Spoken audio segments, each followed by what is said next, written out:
We are live. Welcome, everybody. I'm excited for you today. I'm excited for me today.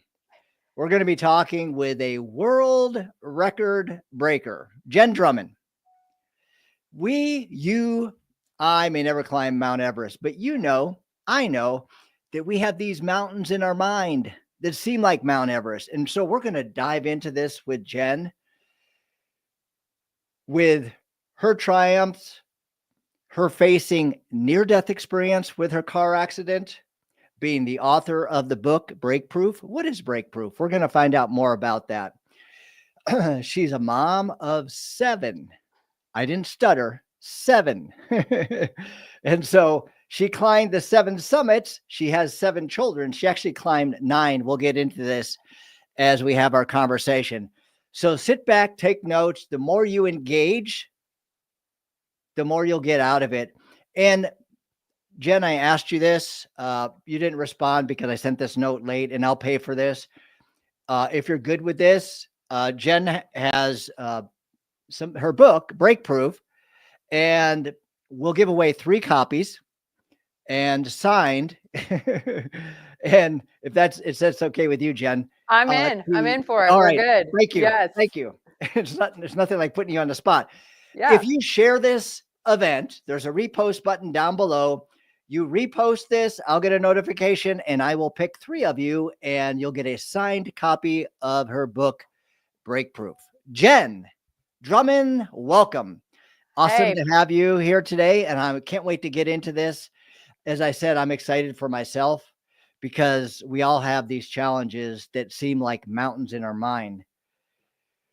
Could we start not during the accident, but just leading up to the accident? What was your mindset like? You had a successful wealth management company.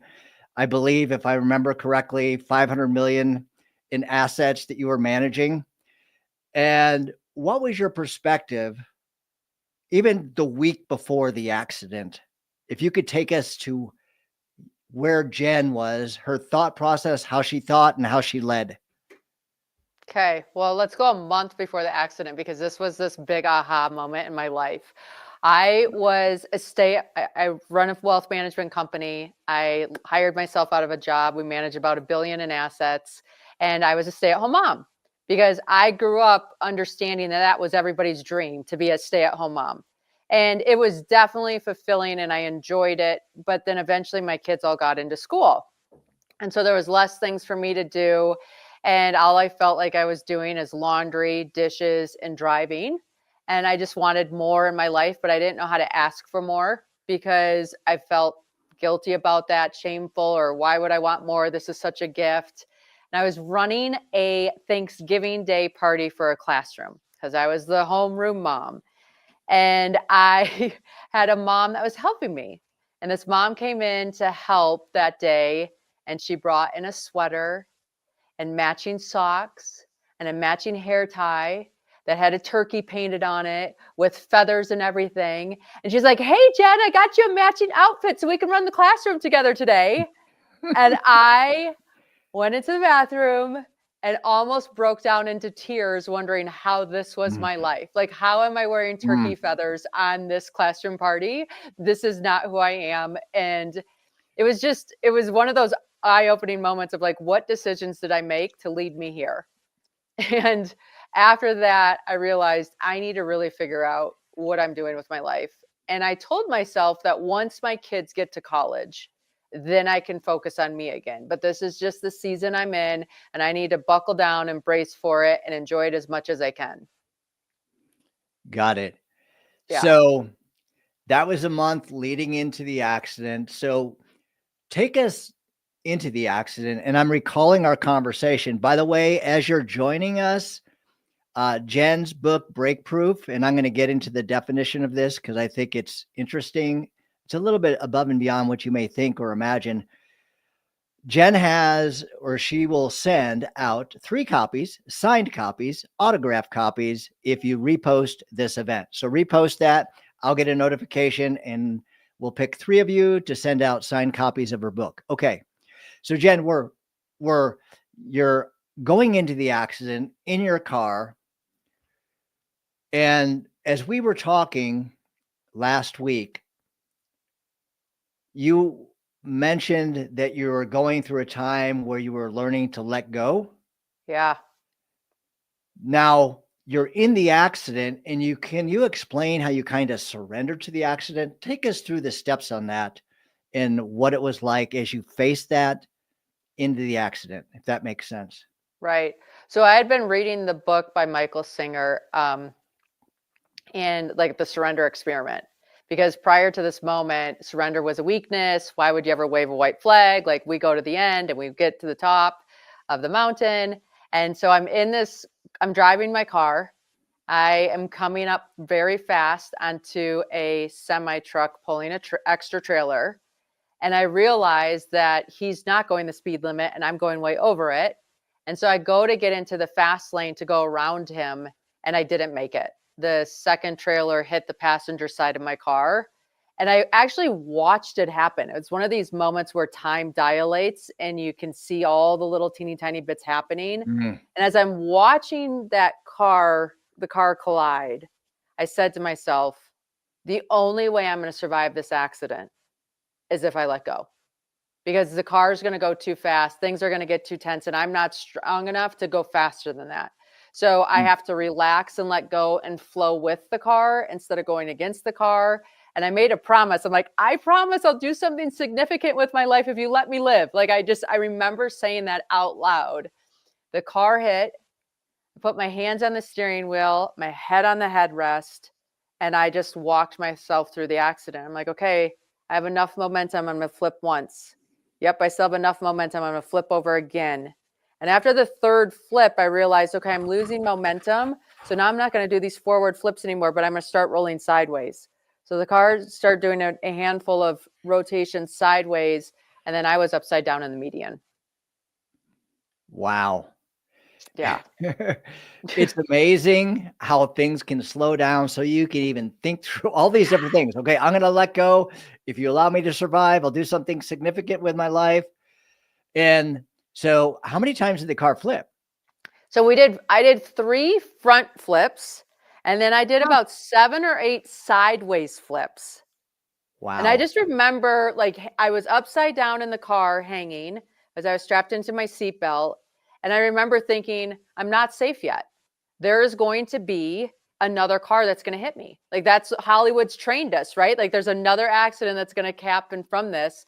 And luckily for me, instead of another car coming, a human came. And I remember hearing, hey, are you okay? Are you okay? Are you okay? And they were yelling at me. And I could hear it, but I wasn't registering that somebody was talking to me. And then finally, this guy came up and he peeled back the windshield because it had shattered into a million little pieces. Peeled back the windshield, and we caught eyes. And he looked at me and he goes, are you okay?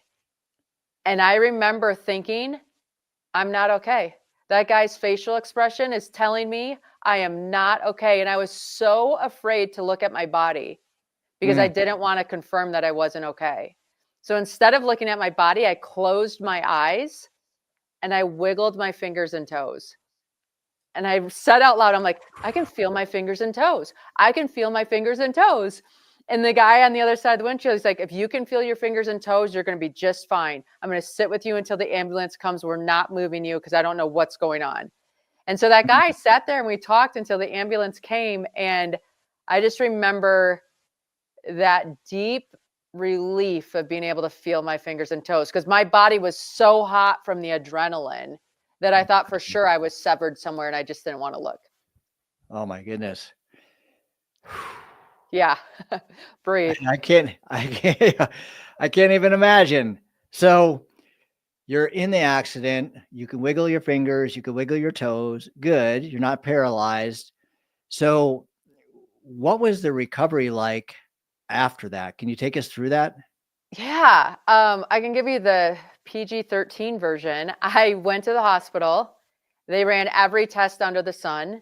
I was discharged the same day. Wow. And then a couple weeks after the accident, I started spiking a fever, and we couldn't figure out where that fever was coming, but I would spike a massive fever. So I went to the hospital 3 or 4 more times So we finally realized that the pressure from the seatbelt had actually ruptured one of my breast implants. And I Ooh. tell this story because the reality is I walked away from an accident that the police could not rebuild a scenario where I lived with a new car, a new lease on life, and new boobs. Like, what more could somebody my age desire? So did that turn into sepsis? Did you, or Yeah, so you have so I had like the gummy bear version, and so I like they started to disintegrate or whatever, and so it was all over. So they had to go in there, take them out, comb out all the product, and then when it was clean, they put new ones in. okay. Yeah. So what a miraculous recovery and I just know. I mean, wow. dream recovery, like a new lease on life, a new car, and everything. So, okay. So this happens. You're saying, if I survive, I'm going to do something significant with my life. A month earlier, you're putting on this turkey outfit. Yes. You're feeling ridiculous, thinking, is this my life? Yeah. So now take us through the kind of the shift in your perspective and your mindset, because I think this is important for all of us. We all face traumatic events. It may not be a car flipping over 1,000 times, but we do that. And working with people, understanding mindset, resilience, helping people with building resilience. How did your mind shift and what did it shift to? Yeah. So I had the big aha moment that we don't get to choose when we die, but we Mm, sure get to choose how we live. yeah. And was I like the choices I was making, was I really living? And then I also realized like when I check out, it's me. I don't get to check out with all the people in my life or all the people around me or whatever else like that. It's me versus me. And I realized I was demonstrating a life where I was sacrificing for everything else and putting myself last. And I thought to myself, my daughter's watching me right now, and I'm Mm. showing her what it means to be a mom.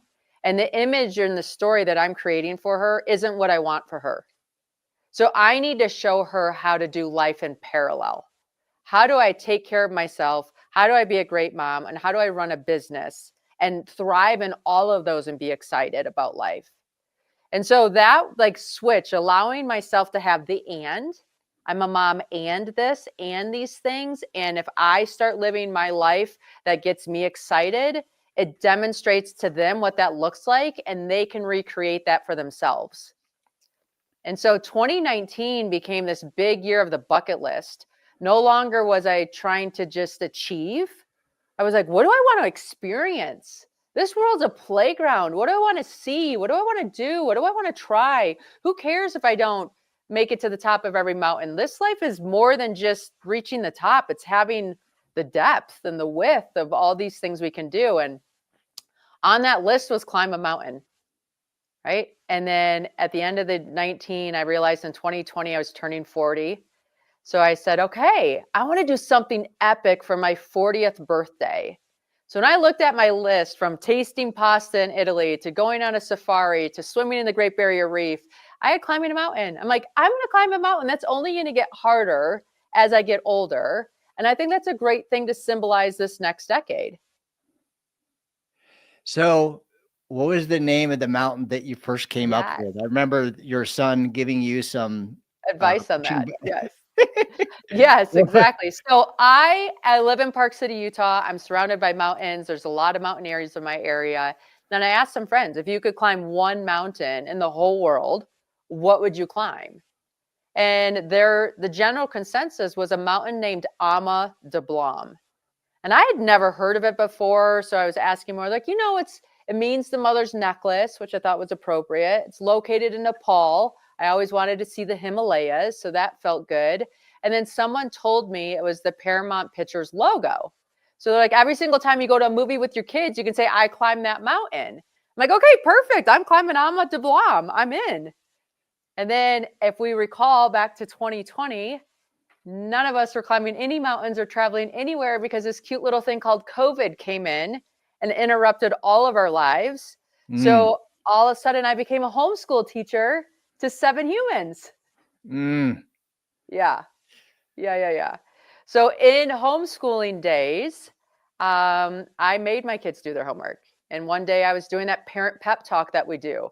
We do hard things. You've got this. Finish that math homework and then we'll go outside.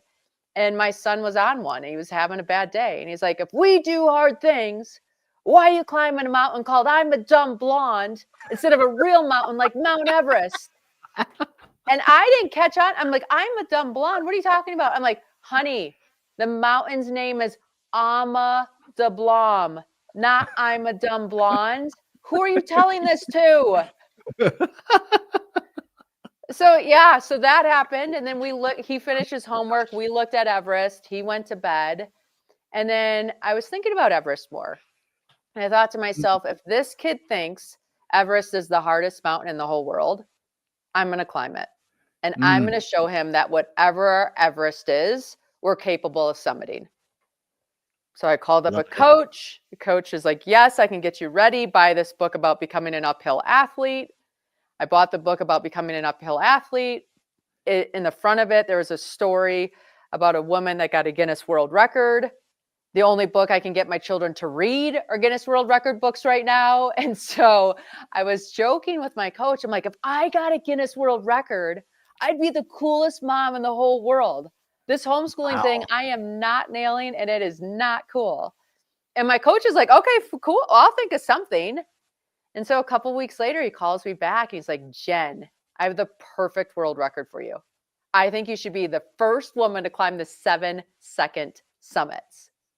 And I said to this coach, I don't know what you just said. I'm sorry. And he's like, no. Let me explain the 7-second summits. They're the second highest point on each of the 7 continents. Thinking like, why do I want to climb the second highest? Why would I want to climb the highest? And he's like, because the second are harder than the highest.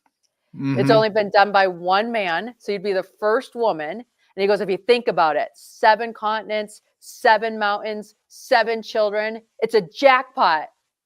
And I go, it isn't. I had that whole body yes. I'm like, it is a jackpot. I'm in. I've never slept in a tent before, so I don't know if that's a problem, but let's figure this out. So let me just pause here for a second, because we all struggle with facing uncertainty, getting out of our comfort zone. Now, I want to make sure everyone just caught what she just said, because I'm getting duck bumps. And by the way, duck bumps, those are the bumps on top of goosebumps as I'm hearing her story going through this. And this really spoke to me. As far as going on the second summit, or the second highest mountain, that's what it is, the second highest mountain on the continent, correct? That's how we're defining that? Okay.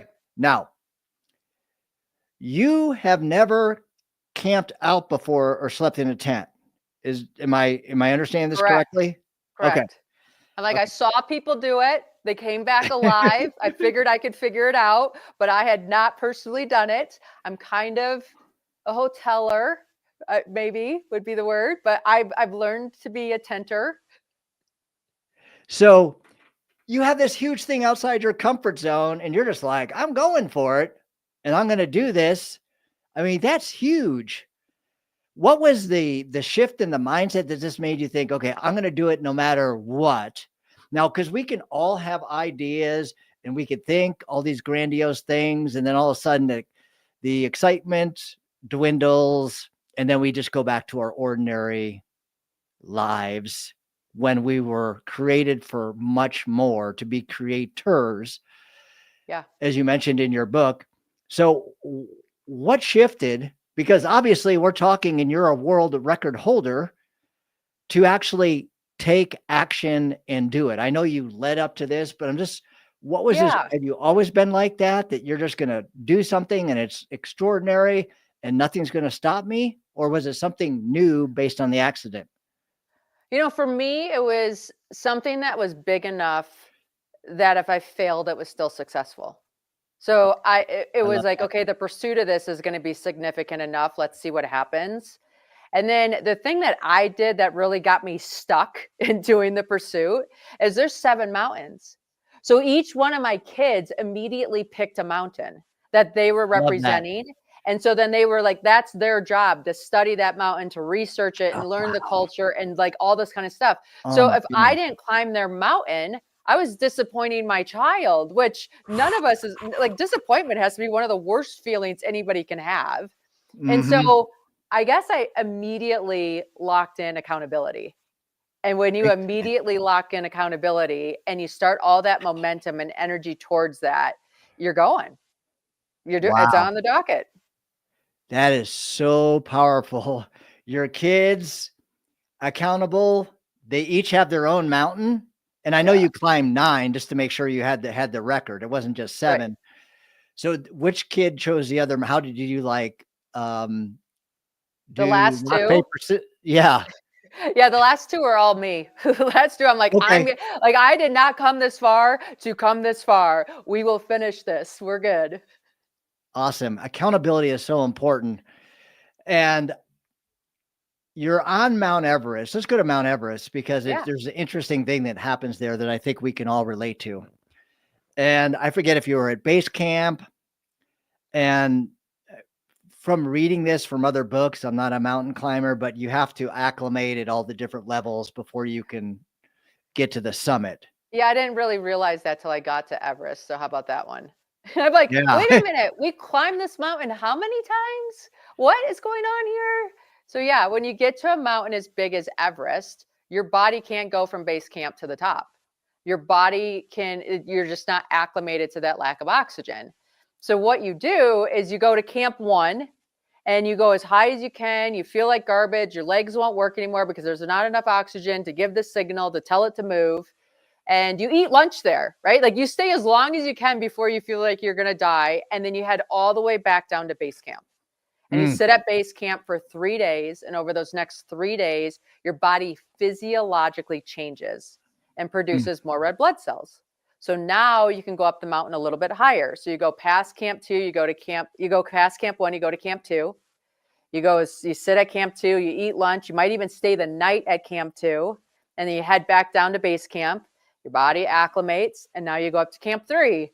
And that was one of those things where I'm like, oh my gosh, this is so much like business. We hit these points of failure because we're in new territory. We don't know what to do. Our body's not adjusted. This is new zone. That doesn't mean quit. That means go back to the boardroom. Learn what you learned, integrate what you mm. saw, figure out what's the next step to get to that next section of your climb, and then continue your climb. I love that. That is so good. With making gains, coming back, having some problems, figuring things out, continuing to move forward. And I know that I'm not sure if it was during this adventure that this was part of your mindset or if it was always part of your mindset. Explain the importance of those little gains and celebrating the small amounts of progress we make. Because I can get so fixated on this goal, and I can look at where I am and how far I am. And if I don't celebrate those little steps along the way, I can be defeated before I even get started. Can you Yeah. speak to that? Yeah.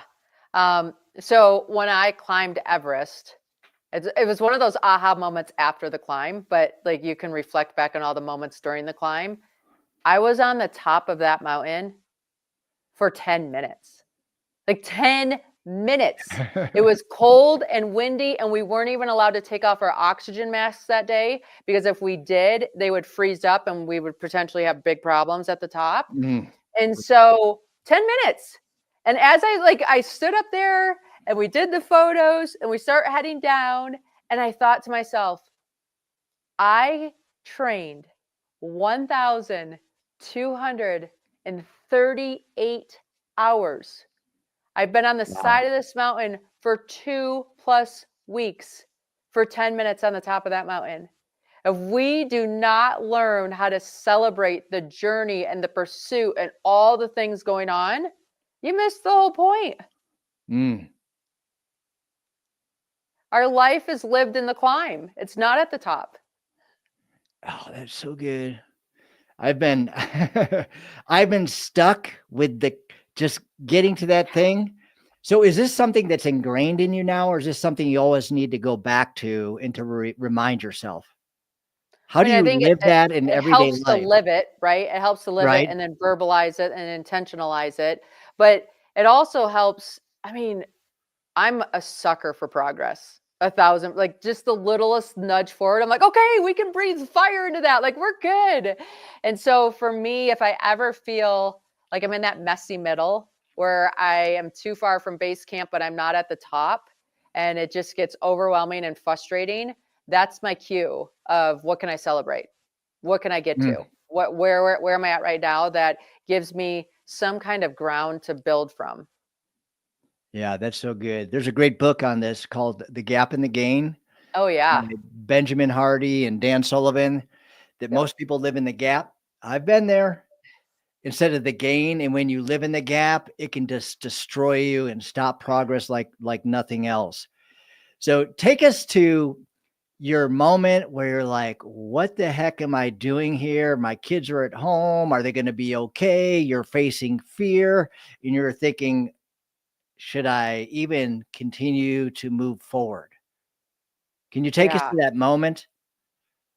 I've had a lot of those moments. Right? I think it's important to highlight the fact that a lot of these things do not just, they're like whack-a-mole. They come up and they might have a little bit different outfit on or a little different like tone to them or different look, but it's the same thing. Just that you need to keep beating down when you're climbing. Um, yeah, before I went to Everest, I think this was huge for me. My biggest fear on Everest wasn't Everest.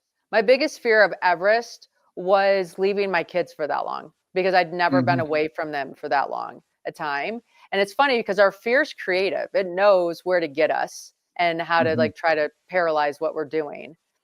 And because I had never been away from home that long, I went to the kids' school and I told the teachers, I'm like, hey, I'm going to be gone for a while. Grandma's coming to take care of the kids, but I'm not there. Do you mind giving them a little bit of extra grace? Because I think they're going to maybe be off. And the Mm. teacher's like, yeah. She's like, you're climbing Everest? She's like, let's turn this into a school lesson about My setting goodness. goals.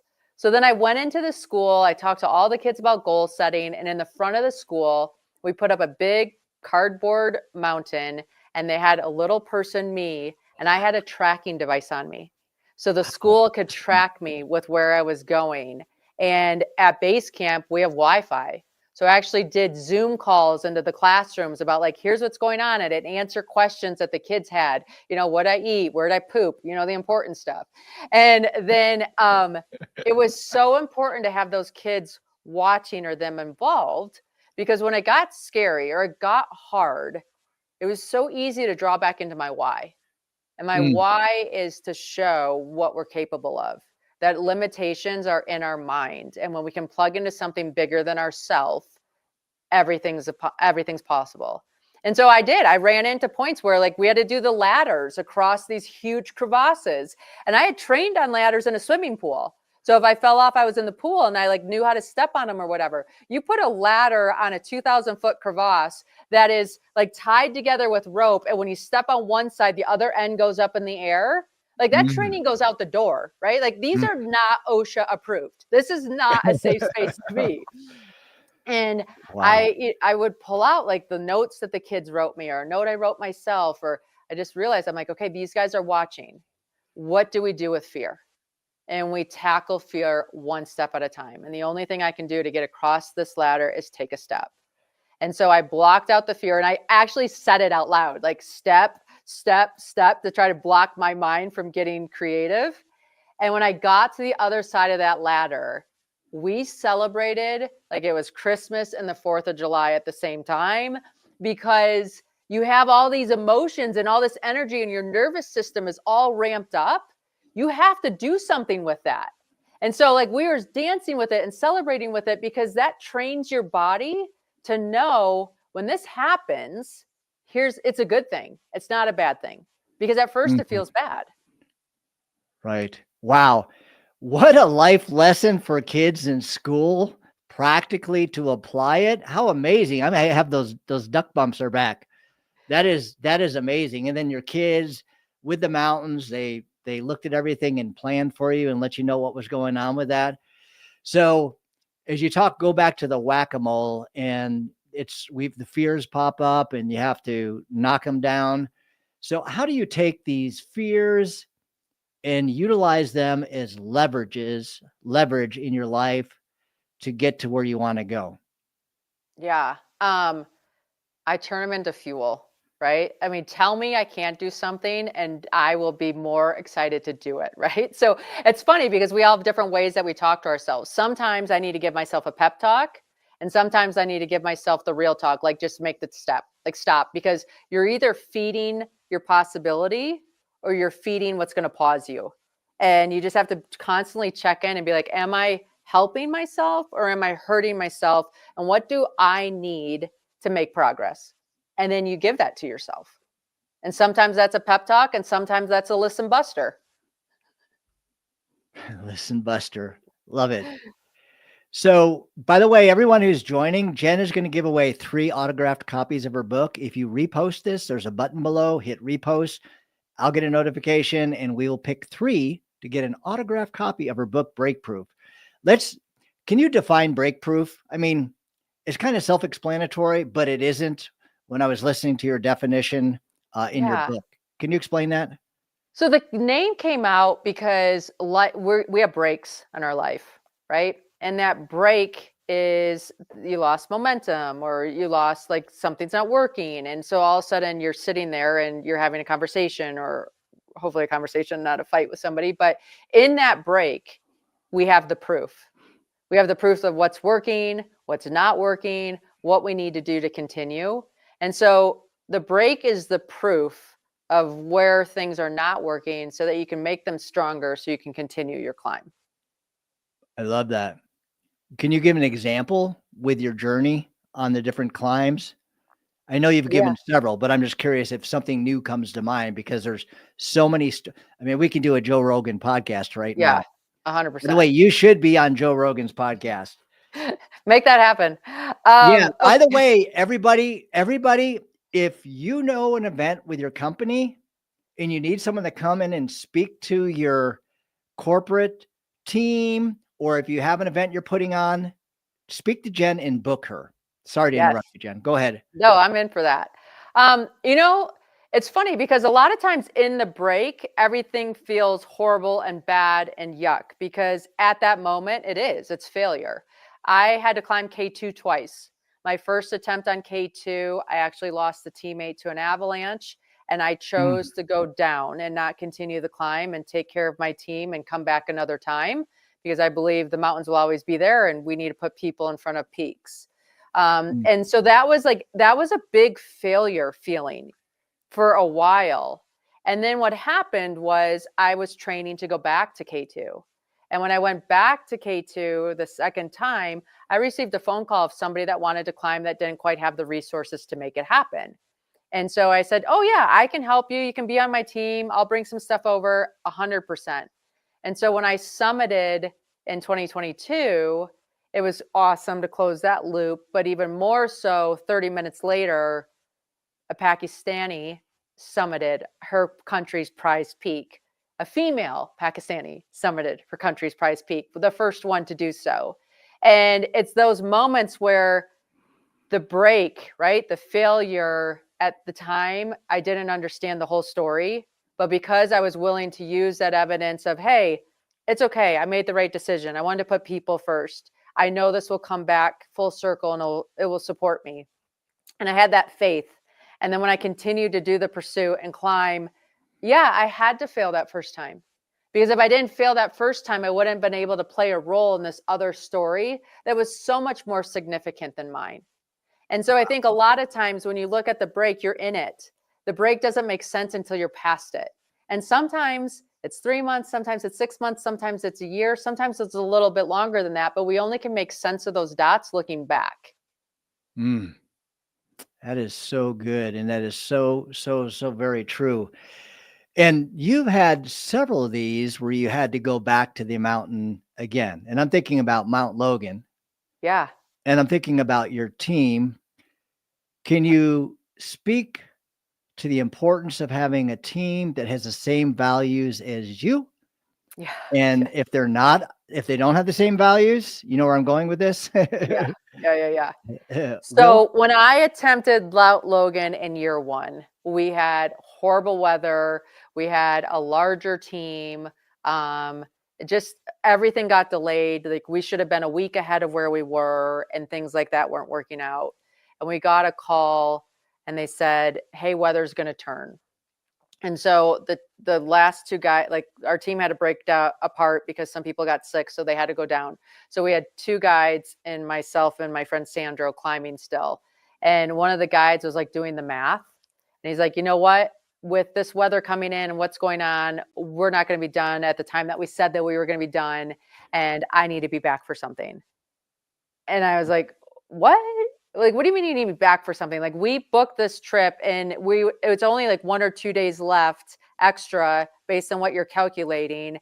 And we've been on, like, this is a month-long expedition. Like, what is going on? So we canceled we turned around, because when one person doesn't want to continue, the whole team stops climbing. And so we went down, and it just made me realize, man, you need to pick people that are willing to go the extra mile, that get the gravity of the situation or what you're trying to build and are part of that. So when we went back in 2023, we actually did a whole different team makeup, right? We had only 3 of us instead of 8 of us. And when you're that small of a team, you realize, okay, Jenn's tiny. She can't carry these huge loads or this big stuff. Even if I gained 5 pounds, it's not going to translate to that much more carry. So I had to pick a teammate that was really strong and tall, because then I could shovel snow and he could carry heavy loads. And then the guy, you're very strategic on who you hire, because you hire your weaknesses. So there's somebody else's strength. So as a whole, you're a stronger group. And everybody on the team was fully committed. If we have to have refuel dropped off, we will. We're staying here till this thing's done. And that's just a different team to climb with. And we got it done that second time. Yeah, I'm working with a company, and said the first thing we need to do is the president of the company is a Navy veteran, and I said, "Did you have values that you live by?" And he said, "Oh yeah." I said, "Well, we need to establish the values for your team because you don't have any right now." And I said, once we insert these values, some people may drop off, but Right. that's okay, Right. because now you'll have the people that have the commitment Yeah. and have the other values that you set in place, so you can get from where you are to where you want to go. So as we're wrapping up a little bit, the mountain isn't the goal. Right. You said this as I was going through your book. Okay. The mountain isn't the goal. What is the goal? Because you said, okay, you get to Mount Everest, 10 minutes. That's Right. it. And you spent all these hours preparing to get there. And I've seen so many Olympians who get to that place and they win the gold or something, then all of a sudden their life falls apart. Right. So speak to that it wasn't the mountain that's the goal. What is the goal, and why is that important? Yeah. So for me, the goal was reinvention, right? We are always at a place where we can reinvent ourselves and write a new story.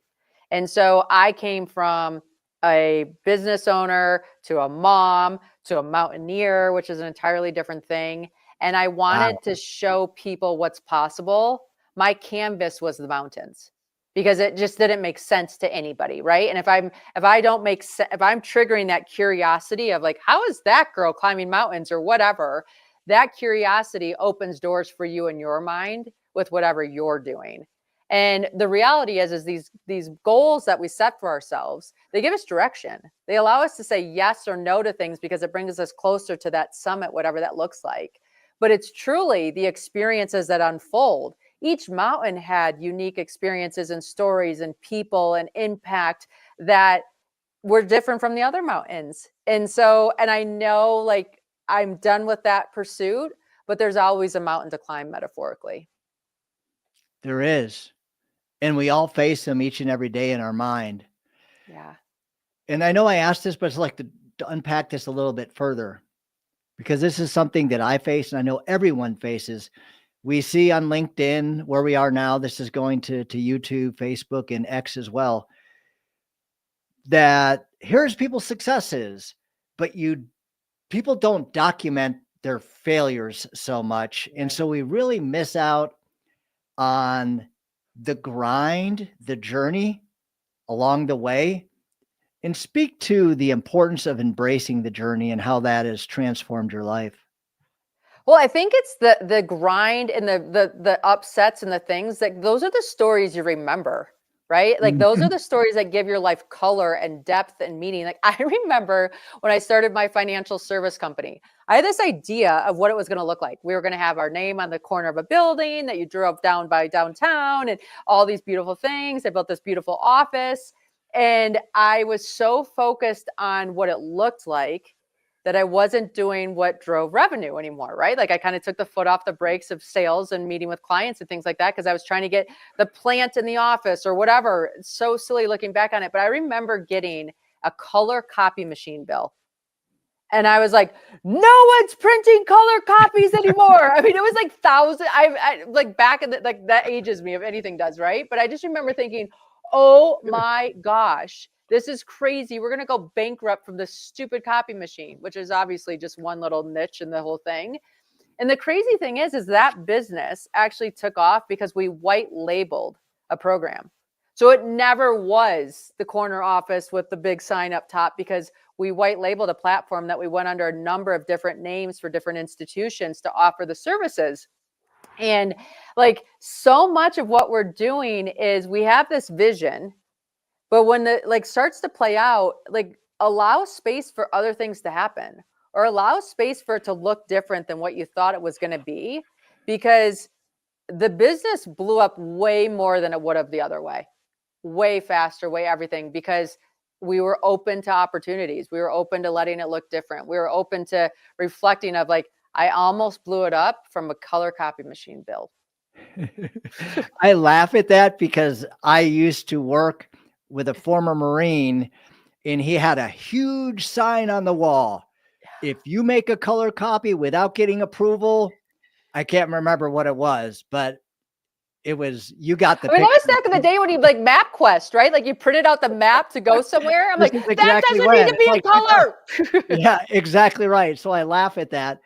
So you just said so much right there with, because I can get so stuck in I'm doing this and I'm doing this and not opening myself up to the opportunities all around us. And Right. because of that, it kept me in a very small little Chaz world. Because if you weren't in my system and process, you weren't a qualified lead, I wouldn't talk to you. And then something happened in my life that just opened up the possibilities. And because of that, we're talking today. And I just want to let everyone else out here on LinkedIn and all the other platforms, if you don't go with the intention to serve and not sell, Right. you will repel and not attract. You have to go with the end. And Jen and I are communicating today because we connected. I talked with her. I saw, I mean, it's very impressive, but there's a gold mine in your connections if you just go with the right intention to serve them. And don't go with, I'm going to talk to them to get this so they can become a client. Open yourself to possibilities, because that person could be the who that opens up a possibility and opportunity that you don't even realize. You said about white labeling, and it makes me think of the book Who Not How, going back to Benjamin Hardy. I've been in his fourth Q4 challenge. How did you get to that moment? Because it's so important. So many times we try to figure out how to do something when we really should be looking at who can help us get from here to there. Yeah. You know, I mean, There's something there. No, I think it's true. Like we set these big goals for ourselves, right? And then somehow we think we're supposed to do it alone. And so then the backpack's really heavy. We get tired and we're like, okay, just kidding. I'm going to dial that goal back. I was being optimistic, blah, blah, blah, blah, blah. And I'm a hard no on that. No, no, no, no, no. That's not what that sign is. That sign is it's heavy. It's hard. Who can help me? Who wants to be a part of this story? How can I make this more impactful and have more people climb? Like Amazon has a bazillion people. If you have a big goal, it's going to take a lot of people to get to the top. And so it's always, how do I make this happen? And how do I include more people? Because we're collaborative species. And it's so much more fun when you're at the top of the mountain with people than by yourself. Amen. Yes. So what's next for you with where you are right now? And what do you want people to know about you? And what would you encourage them to do based on your story, where you're going? How can they come alongside you and help you with the goal that you're trying to reach? Yeah, perfect. Okay, so I'm speaking on stages, which I absolutely love and hope to continue to do that. I'm going to run a trip to Kilimanjaro at the end of the summer to let people live those leadership lessons and feel that in themselves, not just be preached it. And I think one of the biggest things that everybody can do today that really helped me step into this new avatar of Mountain Jen, or the avatar of whatever I'm trying to create, is we brush our teeth every morning, right? Mhm. And so every single time I brush my teeth, I have a toothbrush talk. And that toothbrush talk is only talking positive things to the person that I want to be. And it's perfect because it's first thing in the morning, last thing at the end of the day. And it just allows you to be like, okay, here's what I'm trying to be. Here's my intention. Here's what I want to show up as. And when we do that, looking at ourselves in the mirror, brushing our teeth, I think the magic starts. I love that. So your conversation you're having with yourself is mental, not verbal, because it's kind of hard to talk with your toothbrush Yeah. in your mouth. Yeah. Okay. Right. Yep. The internal Get it. dialogue. Got it. So what are some final thoughts? There's so many different things. I didn't get to Mount Tyree, which is a story in and of itself with the stitches and whatnot. What are some final thoughts that you would like us to take away from your journey with all the lessons that you learned, so we can have that one thing that we can not just say, hey, this has been a great conversation, but we can apply and actually make progress in our life? Yeah. I think the biggest takeaway from this whole experience is being kind to ourselves Mm. makes us stronger. Like whatever pursuit we're chasing, whatever mountain we're climbing, it's hard. Otherwise, we wouldn't be doing it. Being hard on ourselves on top of that does not help. That you need to be your number one cheerleader, because what you're taking on is a challenge. And you need to give yourself that energy and that encouragement, because that will draw people to you to help you get to the top of your mountain. So break that down, because I see a lot of people talk about self-care and kind to yourself. Can you give us a practical application of that and how that works out? Yeah. Oh, okay. So yesterday, for me, for example, I love to have a big family home cooked meal on Sunday. I volunteered, and so I wasn't home in time to do all the things. So instead of me trying to slam a family meal together, we did takeout. We sat at the kitchen table. We did takeout. We still had the same vibe and connection. It just wasn't the same meal. So that's being kind to myself, allowing it to look different and still getting the goodness out of it. So if you're looking at your life, there's only so much time we have to do things. And sometimes things run long or take more energy or whatever that is. What are your shortcuts that allow you to still show up as the person you want to be, but make it easier on yourself? Ah, that is so good. It's so easy to Yeah. beat ourselves up or beat myself up because it's not going to be the way that I planned, and that's okay. So Yep. instead of spending 3 hours for meal prep and everything like that, it's like, hey, I don't have time. Let's just order out. It's Yep. the experience and the people are the thing that's important, and that's Yeah. okay. I love that. Definitely. Jen, it's been amazing, and I look forward to seeing your continued growth and can't wait to see you on the Joe Rogan podcast. And again, everyone here, we're giving out 3 autographed copies of her book. So repost this. And if you have an event or you know someone that has an event, have them reach out to Jen, because you got to experience just a small part of what she can share with you to help you face those mountains and challenges in your own life, even if you never climb Mount Everest. We all have these challenges, the obstacles that we face. All right. Thank you so much, Jenn. Any final words before we end? No, thank you. I appreciate it. All right. Take care, everybody.